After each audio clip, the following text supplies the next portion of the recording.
Hello and welcome to the fifth part about functional mockup interface in industry. Part 5 is about the in-depth look at FMI, so we will now get into the details how FMI is actually working. And yeah, it's best if you have seen the other one so you understand better what we are talking about. Let's get there.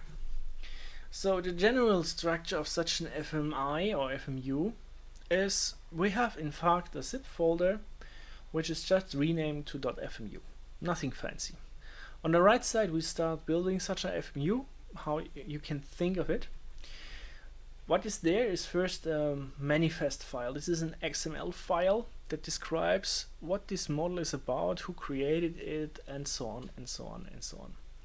So this is just static data, but it's very useful because just by looking at it you know what this FMU is about.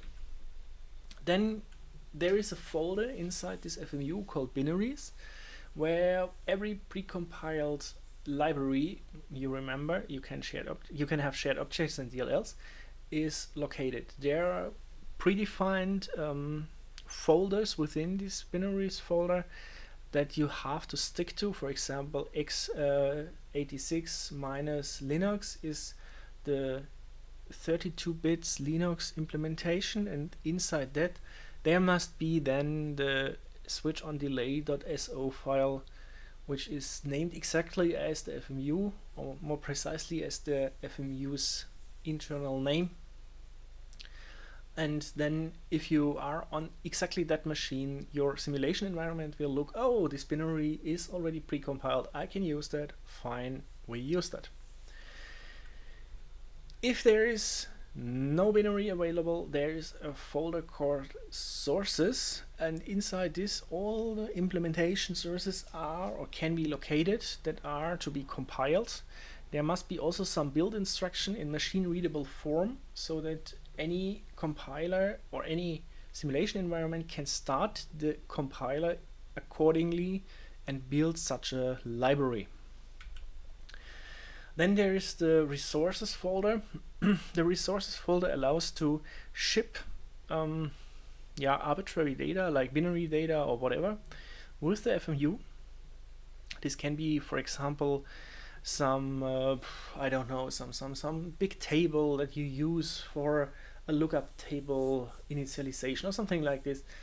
Whatever you want, you can put in these resources folders. It's up to the FMU builder how to use that, and this is just a location where you can put your stuff.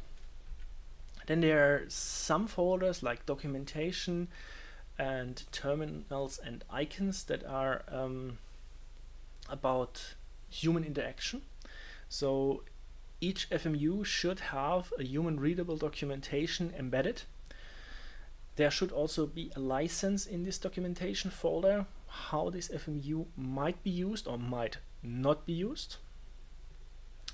And the terminals and icons is an option to provide icons for usage in simulation environments. So if you have that in your whatever fancy environment you have, and you drop in the FMU as a simulation submodel, you want to have a visual representation of what you have. So if you have your fancy car, steering wheel, whatever, then you would maybe put a steering wheel there so that your user sees, oh, this is the steering wheel. Nice. Okay, this is the terminals and icon stuff. And then we have the extra folder, and this is a very fancy thing because this allows to extend the standard itself. Extends the standard from what it's at the moment to custom or to standardized further things. We'll come to it in a moment, but this is where this extension comes into.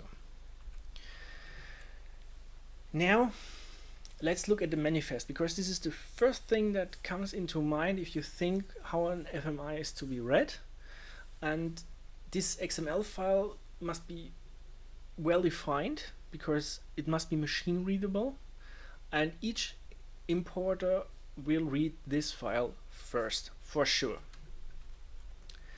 What you have there is the metadata, what's the FMU version, and which what's the FMU name, and which FMI version are we talking about. So it's FMI 2, 3, or whatever. Then you have some basic information about which variables are there. Are there any causality, some variability, some initialization information, and even some start values. What this is, let's get there in a moment. You might have some parameters. So your steering wheel from earlier could be for a small car or for a big truck, and depending on it, you have a big one with a diameter of let's say 60 centimeters, or a small one with 30 centimeters. So there are different parameters you can define, but there are also more parameters you can define, like what kind of model do we have. So this is more a meta parameter. It's co-simulation, scheduled execution, model exchange. And there are also meta parameters about the capabilities of the model. So for example, I already mentioned this event mode. Not each and every FMU uses event mode. So you can switch off the event mode capability, and then the simulation environment will not even try to start the event mode, but instead directly go into whatever continuous or discrete time mode you have. Then here you have the variable attribute causality. This is a way to define, if FMU itself defines just variables for first moment. You have variables, and then you have to define what kind of variable this is. You can, for example, have independent variables. This is just one variable is there in an FMU, and this is the time. This is independent. It's just integrating it's just created by the integrator, and it's independent. Then you might have parameters. This is a parameter of the model means this is a value that is not actually evolving over time, like a state or something like this, but instead it's thought about parameterization of your model. There is even the feature that such a parameter can change over time. This is, as far as I know, not implemented in any implementation of FMI. So you can consider parameters as constants. Then you have inputs and outputs. You remember the definition of how a system model of a system looks like. You have an input that passes values time dependent into the model, and outputs that get them out. Then FMI defines so-called local variables that are more or less values that you can get out using the simulation environment for debugging purposes, for example, but that are not intended to be used by the outer system. So this is typically the state. Also, if you have model exchange and you calculate the derivatives of the state, then these also must be local variables. You can also define custom variables for whatever reason for debugging purposes and define them local, which allows your development environment to dig into them and to see how they evolve over time without actually changing your output. So this is an output light, if you want to think of this, but it's also changeable later on. So while you are not expected to change an output variable, or a local variable can be changed at certain points in time. And then you have structural parameters and calculated parameters that are special cases of parameters where you say, okay, this is a parameter, for example, that changes the ordering of a differential equation. It's a structural parameter, or where you define a certain function that depends only on, I don't know, you have the radius and you calculate the circumference from the radius, then you could use that as a calculated parameter, for example. That's more or less up to the designer of the model how you do this. Variability is another property of variables. The question is, can I change it? And there are different notions of how much change is allowed, more or less.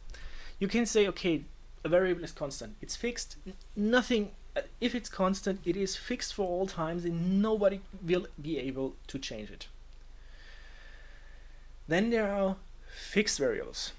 This is sort of false friend, because fixed means it's calculated actually in a pre-step. So before the actual simulation runs, there's an initialization phase, and during this you can calculate such a fixed value. Then there is tunable, which is more or less about parameters, for example. So you cannot change it at any point in time, but at certain point in times it's allowed to change this variable. This is, as I said, mainly for parameters relevant. And then you have discrete and continuous, which are, as the name suggests, for typically states, while discrete is very similar to tunable actually. And continuous is more restricted in the sense that only floats are allowed, because if you have something that is a differential equation, it must be continuous in the value. It cannot be discrete, and you can only change this during initialization phase. After that it must just be left alone and running.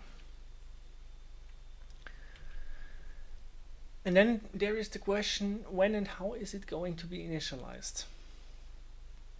And there are also different kinds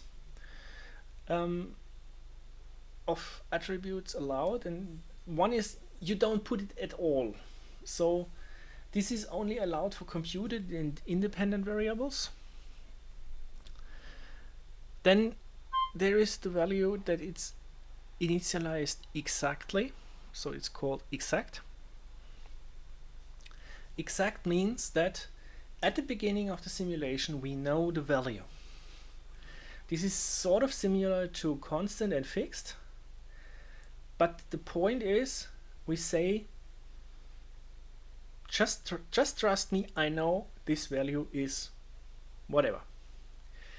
But there are two other things. One is computed, which means you give it the hint that this variable actually is not given from the outside a value, but the FMU itself should compute the correct value.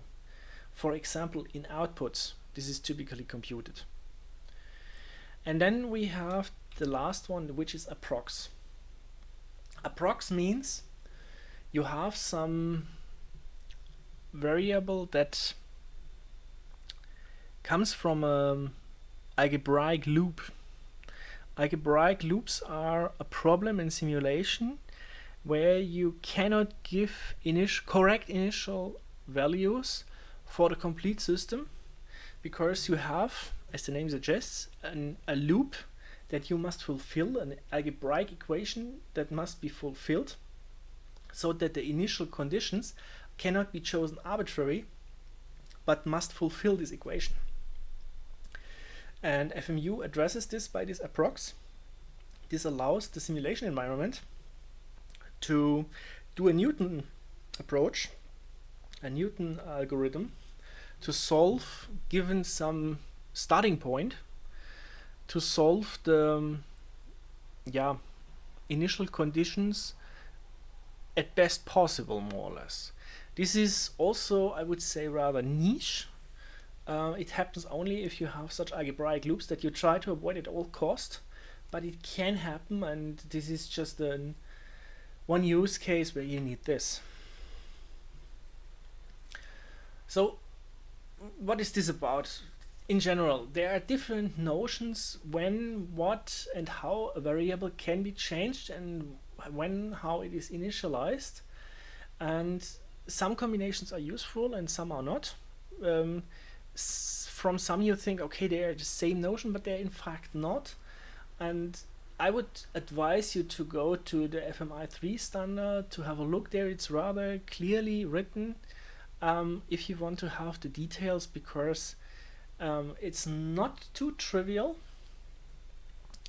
And the combinations that are allowed and that are not allowed are written plainly there, and then you might understand it a bit better. But in fact, it's just that you have to select these attributes according to your use case. Let's have a look how a FMU works actually. And there is a so-called state machine embedded, an automata, and a finite automata. And the API you can apply on the FMU depends on the state the FMU is within. I simplified it here a bit because we have this event mode, you have reconfiguration mode, you have reset mode, that make this state machine a bit more complex. I would also advise you to go to FMI standard if you want to look at this. In generally, there is a setup procedure that's in 2 parts. That's instantiated and initialization mode. If you just create an FMU and you load it in your system, it's actually started in instantiated. In instantiated, you set up first more or less the memory needed by the FMU. And as an FMU, you have to do it like this. The FMU will set up the memory it needs. It will set up certain very constant values. This is about this variability thing. So these constants are set and the fixed ones are set. And finally, the initiated mode will be left and it goes to initialization mode. Initialization mode is about this Newton approach. So you set up whatever you want to calculate. You might want to approximate some values as well. And in the end, you have a good starting point for the actual simulation. Then you get into the work phase where you have step mode, for example, in the co-simulation, where you can request the FMU to do actual steps and to proceed in time. And then we have some cleaning up where you have terminated and freed, where the question is when is memory again deallocated, and in the end, if it's freed, you can just get rid of the FMU and finish whatever you want to do. So these are the basic steps, and here also I would advise you to go into the details of the FMI standard if you are really interested. But I want to give you a bit more of information. In the setup phase, we have this instantiated state. The goal for the FMU is to allocate the memory and to prepare the exact variables. So these variables that have this exact attribute attached. And if you are done, or if the FMU is done with these, then it can signal to, or it can be signaled to switch to initialization mode. That means the FMU is said, okay, be ready. We start to set up the variables, and at this point in time we already know which time point our simulation is going to start. We have to store it.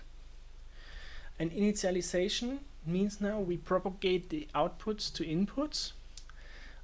We have the option to get and set intermediate variables so that we prepare the variable approximation. These initial approx variables are set there, and the computed variables are calculated.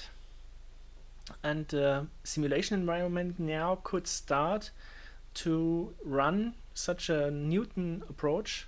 So if you have, for example, two FMUs that build an algebraic loop, then you would have to calculate the states of both FMUs such that these requirements are satisfied. As I mentioned, these equations are satisfied, and then you can set inputs and outputs arbitrarily in this phase so that you get actually to a point where you say, okay, this is a valid starting point for the actual simulation, and hopefully it will not diverge from it. And the next thing that will happen is the switch to the working phase. So once the FMU is commanded to do this, it will initialize all buffers, so get them ready more or less, and set the simulation time to the stored intermediate simulation time. This second step is more or less necessary to simplify this Newton approach. In the work phase, you can do, for example, with co-simulation, these successive steps. You can set and get variables of whatever, of local inputs, outputs, whatever. You can approximate derivatives up to a certain amount. And there is the possibility to do some structural changes, but you have to keep in mind that this is critical with event mode. So as we did not think about event mode here much, I will not go into the details, but you have to be careful with event mode there. And what will happen next after you have finished your simulation? Well, you will go to terminate it. The FMU is informed that no more simulation is going to run.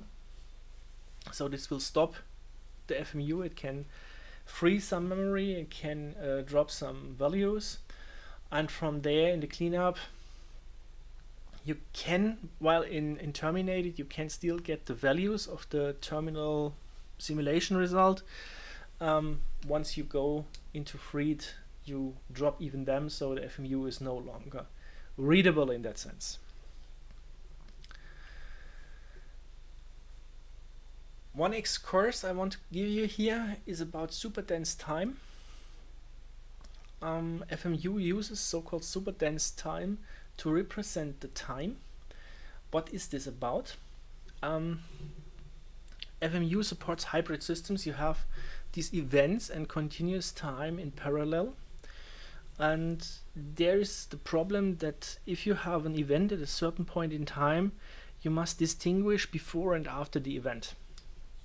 And here super dense time comes into play. So you have classically the continuous time, which is just a real number. And as I just mentioned, it's not sufficient if you have events. And what you do is you introduce super dense time, which is a tuple of two numbers. One is the continuous time, which is TC, and we have the discrete time, TD. And depending on what you want to increase, if you are increasing continuously in time, then you increase TC while keeping TD at 0.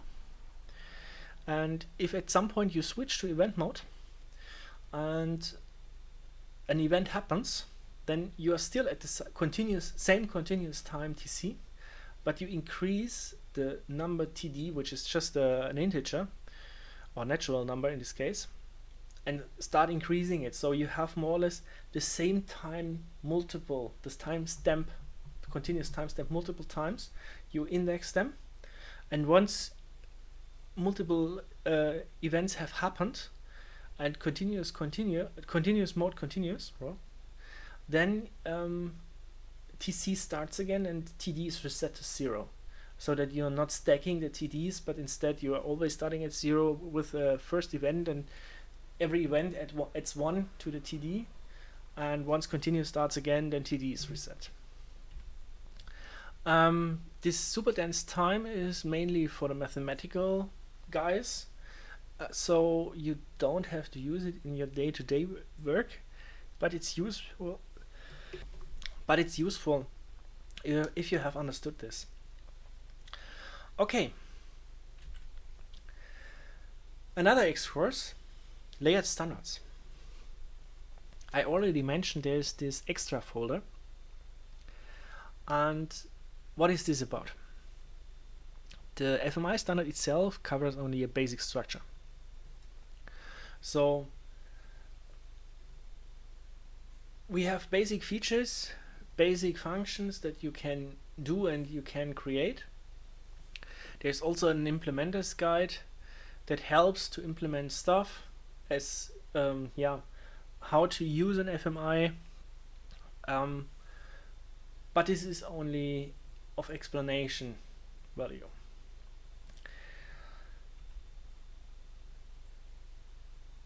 What is not there, if you have some features on your domain, whatever this domain is that's not present in the standard or somewhere else. And the main idea of the FMI standard is to keep it tiny, to keep it small, so to call, in order to avoid bloating of this text. And the modification is very time consuming, because if you consider the change from FMI2 to FMI3, this was about 10 years. So if you want to put something in this standard, it's hell. So instead of doing this in the main standard, if you want to have a new feature, the idea is to use layered standards. Layered standards is a usage of this extra folder where you use a unique name. So you can, for example, if we take the EKS website, which is eks-integ.de, you can just reverse it. So it's de.eksinteg. And maybe we put something more like VIBN, doesn't matter. This is something unique. Unique in the sense that I have control as EKS over this prefix, de.eksinteg. And then I can push things out under this prefix without name clash. I only have to be aware what my colleagues are doing. So there might be name clashes, but this is my own problem. Then the question is how this layer is going to be published. There are at the moment 4 official layered standards in preparation, I would call. 2 are already at least in beta state, and 2 others are also going to be published soon. So all these 4 layered standards are there, but you could also, for internal usage or bilateral usage, define your own layered standards, or could some other standardization organization